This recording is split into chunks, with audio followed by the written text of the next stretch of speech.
अरे वाह! आज इतना जल्दी सवेरा हो गया और आज का मौसम भी काफ़ी अच्छा है। चलता हूँ आज शिकार पे, ढेर सारी पक्षियाँ पकड़ के लाता हूँ।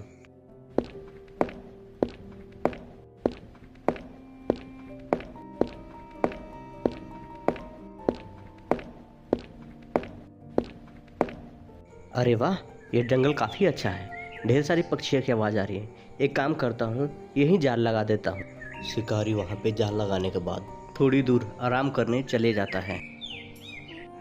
शिकारी एक पेड़ के नीचे आराम कर रहा होता है। तभी वहाँ पे एक चिड़ियों का झुंड आता है, जो जाल में दाना देख के दाना चुगने के लिए नीचे उतरते हैं और जाल में फंस जाते हैं। ये सब एक हरा तोता उनके साथ जो आया था वो देख रहा होता है और फिर वो वहाँ से चला जाता है। चिड़ियों की आवाज़ सुनकर शिकारी की नींद खुल जाती है और वो जाके देखता है कि जाल में ढेर सारी चिड़ियाएँ फंसी होती हैं। अरे वाह! आज तो काफ़ी पक्षियाँ फंसी हुई हैं। मैं एक काम करता हूँ, बस अब इन पक्षियों को लेकर घर पे चला जाता हूँ। इतना कहने के बाद शिकारी सारी पक्षियों को जाल में रख के घर पे लेके चला जाता है।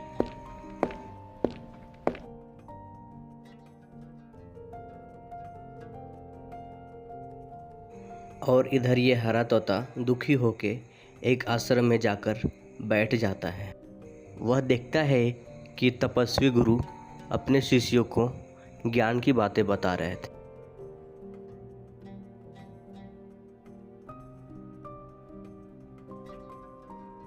प्रातः जब सुबह होती है, तोता हर रोज की तरह तपस्वी गुरु की सारी ज्ञान की बातें सुन रहा होता है। तपस्वी गुरु काफ़ी ज्ञान की बातें बता रहे थे। तभी अचानक उनका शिष्य उनसे पूछता है, गुरुदेव, अब हर रोज की भांति अपने हिस्से का खाना आप ऐसे ही क्यों छोड़ देते हो? बालक, हमें अपने हिस्से का खाना पशुओं तथा पक्षियों को दान कर देना चाहिए, जिससे हमें पुण्य की और सुख की प्राप्ति होती है। तपस्वी गुरु की सारी ज्ञान की बातें सुनने के बाद हरा तोता वहाँ से दूसरी जंगल की तरफ जाने लगता है। तोता उड़ते उड़ते काफ़ी थक कर एक पेड़ पे जाकर बैठ जाता है। कितनी बेरहम है ये दुनिया। इस जंगल में अब मेरा कुछ नहीं बचा। अब मैं इस जंगल में रहकर क्या करूँगा? एक काम करता हूँ, दूसरी जंगल की तरफ चलता हूँ। इतना बोलने के बाद हरा तोता वहाँ से जाने लगता है। और इधर शिकारी, अरे अभी बाजार लगने के लिए तो काफ़ी दिन बचे हुए, तब तक मैं जंगल से और सारी पक्षियाँ पकड़ लाता हूँ। इतना कहकर शिकारी वहाँ से जंगल की तरफ जाने लगा।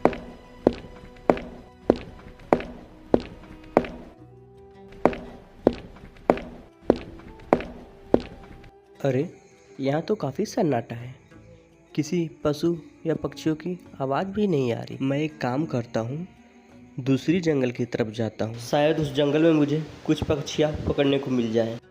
शिकारी दूसरे जंगल में चला जाता है। जंगल का यह जगह काफ़ी अच्छा है। एक काम करता हूँ, यहीं जाल लगा देता हूँ। वहाँ पे जाल लगाने के बाद शिकारी कुछ दूर आराम करने के लिए चला जाता है। तभी वहाँ पे हरा तोता आता है। तोता काफ़ी थक गया रहता है, इसीलिए वह पानी पीने के लिए नीचे उतरता है और जाल में फंस जाता है। बचाओ बचाओ बचाओ बचाओ। तोता की बचाव की आवाज़ सुनकर शिकारी की नींद खुल जाती है और फिर वह अपने जाल के पास जाता है।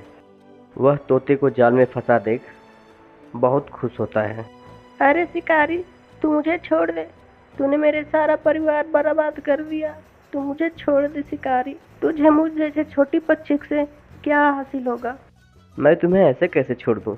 इतने दिनों बाद इतनी अच्छा शिकार हाथ लगा है। इतना कहने के बाद शिकारी उस तोते को अपने घर लेके चला जाता है। मुझे मत मार शिकारी, मुझ जैसे छोटे जीव में, छोटे से हड्डी मांस में तुझे क्या मिलेगा? अगर तू मुझे जिंदा रखेगा तो मैं तेरे बहुत काम आऊंगी। मैं तुझे 4 ज्ञान की बातें बताऊंगी शिकारी, जिससे तेरी जिंदगी धन्य हो जाएगी शिकारी। मैं मूर्ख दिखता हूँ क्या? नहीं शिकारी, मैं ज्ञानी चिड़िया हूँ। मैं तुझे ऐसी 4 बातें बताऊंगी जो तेरे जिंदगी में बहुत काम आएंगी। अच्छा, बताओ 4 ज्ञान की बातें। मैं भी देखूं कितना ज्ञानी हो तुम। सुनो शिकारी, पहली बात, बीती बात पे पछताना नहीं। यानी कि तुम्हारे साथ जो बीत गया उस बात पे चिंतित नहीं होना है। यानी कि तुम्हारा क्या फायदा क्या हानि ये नहीं सोचना है शिकारी। ठीक है, और 3 ज्ञान की बातें बताओ मुझे, मैं देखता हूँ तुम्हें कितना ज्ञान है। हरा तोता शिकारी को बाकी 2 ज्ञान की बातें बता देता। हरा तोता शिकारी से बोलता है, अगर तुम्हें चौथी ज्ञान की बातें सुननी है तो तुम मुझे पिंजरे से आजाद करो। चौथी ज्ञान की बातें सुनने के लिए तोता को शिकारी पिंजड़े से आज़ाद कर देता है। शिकारी के पिंजड़े से आज़ाद करने के बाद तोता बाहर जाकर एक पेड़ के डाली पर जाकर बैठ जाता है। तोते को पिंजड़े से आज़ाद करने के बाद शिकारी उस तोते के पास आता है।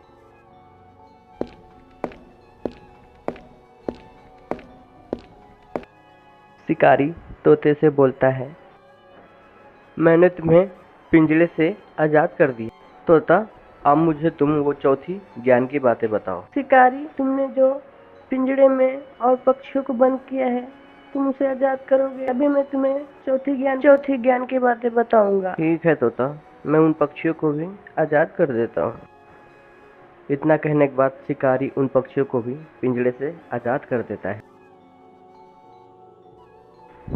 चलो तोता, अब तुम मुझे वो चौथी ज्ञान की बातें बता दो जो तुमने बताने के लिए कहा था। अरे शिकारी, तुम बहुत बड़े मूर्ख शिकारी हो। मैं तुम्हें पहले ही बताई थी, जो तुम्हें हाथ लगे उसे कभी नहीं छोड़ना चाहिए और किसी की बातों पर कभी विश्वास नहीं करना चाहिए।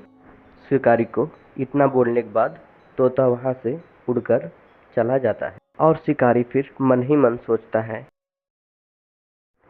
ईश्वर, मुझे क्षमा करना, मैं जाने अनजाने में कितने जीव जंतुओं की हत्या की।